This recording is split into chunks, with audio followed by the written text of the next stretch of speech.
And I think it's pretty heart-stopping, and it's incredibly exciting watching it. And the world expands. There's bigger set pieces. It's really an exhilarating experience watching it.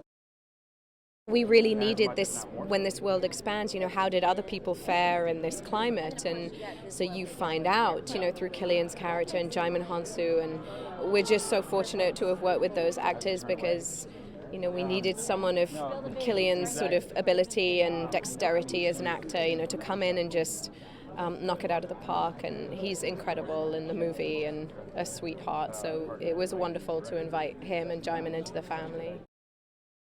I think the stakes get higher for her. I think that her maternal sort of ferocity is tested to the limits, and I think now that because she's alone with these 3 children, one of which is a newborn baby, it's like, how is she going to keep them alive? Now that she has no home, she has no partner, where does she go? What does she do? So it's really exciting for me to play her in this new dimension. I think ultimately I don't think this is a sort of superficial scare fest. That's not what this is, and I don't even count it as a horror film, really. So I think people identify with the deeper metaphors of it, themes of family, of parenthood, of community, and I think that's what people cling to. That's why people wanted to watch it again and again. Some scenes are really harrowing to shoot and kind of painful, and then others are very technical, because you're dealing with the reveals and those horror moments where the creature comes and it all has to time out with the camera. And I think John really knew when to choreograph stuff and when to just step back and let the actors play. I had to come up with an idea that I could connect to as personally and come up with as organically as the first one. So as corny as it sounds, this is a thank you note to the audience that came out on the first one. This is really for the people who showed us such kindness and respect, and I really tried the entire time thinking of them to deliver a movie that I think that they would really respect. It's the world that I hope you fell in love with in the first one, but it's being explored in a much more intense way because there's no safety net in the second one. There's no farm, there's no father to take care of anybody, spoiler alert.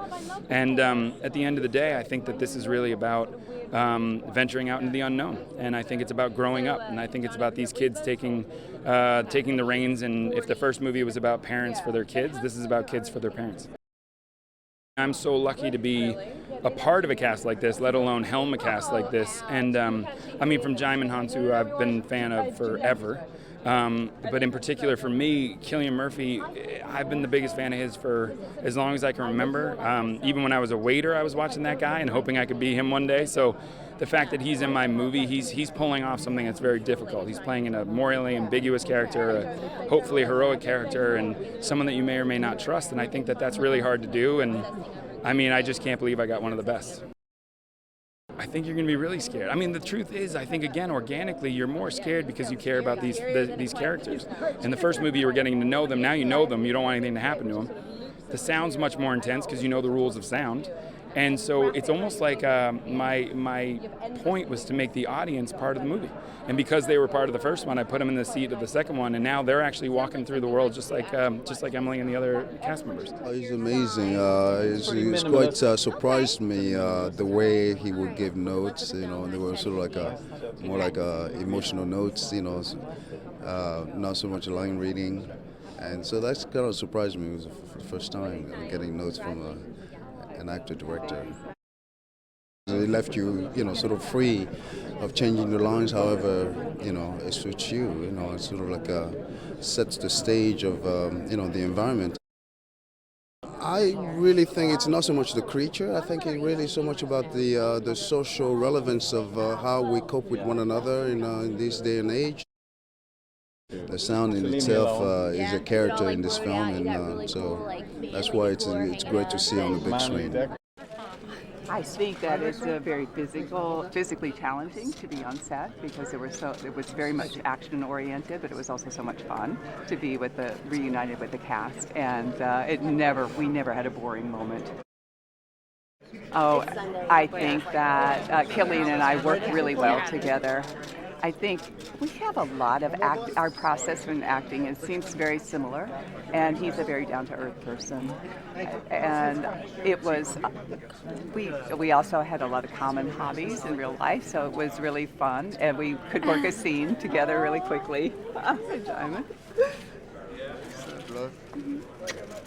When I saw the first movie in the cinema, what I loved about it so much was this beautiful, original idea, but that yet was so simple. And I think they're always the best ones, the simple ones. That how could we have not thought of that before? And I think in terms of films like this, I think people like putting themselves into the sort of shoes of the characters, and they ask themselves, what would I do? And then, of course, we have the universality of family. How do you protect your children normally, and then how do you protect them in an extreme world like this? It's very appealing. It's extraordinary to be such a fine actor, and then to also be an extraordinarily gifted director. And that's not something you can learn. You can learn the mechanics of directing, you can learn your way around a film set, you can learn the sort of vernacular of it, but to actually know how to tell a story, that's something innate, and he has that. And he's also a beautiful human being and a very generous person, himself and Emily both. So yeah, it was a lovely environment to work in. I felt very, very privileged. I felt a great deal of affinity for the character. I mean, essentially, you meet a character who's in a state of grief, and he goes in this wonderful. Actors always talk about that journey, but in this case, I think he goes in an actual journey and an emotional journey, and that's very satisfying to play for me. I'm interested in complex, conflicted human beings, because I think most of us are complex, conflicted human beings. Obviously, the world is expanding, and I think the people that were curious to know how this world came to be will get a little more information. They will be teased a little bit more about how this, because it's kind of expanding outwards like that, rather than starting big and going small, which is very elegant, So yeah, there will be more revealed. John had a really, really strong vision of how this movie would look. We shot in Buffalo, which is a beautiful place.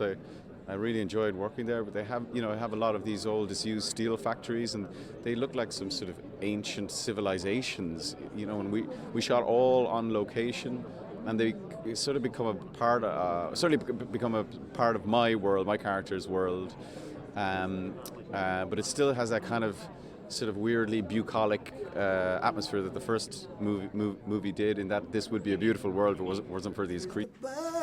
Where is the buzz? You said was mine. Where is the buzz?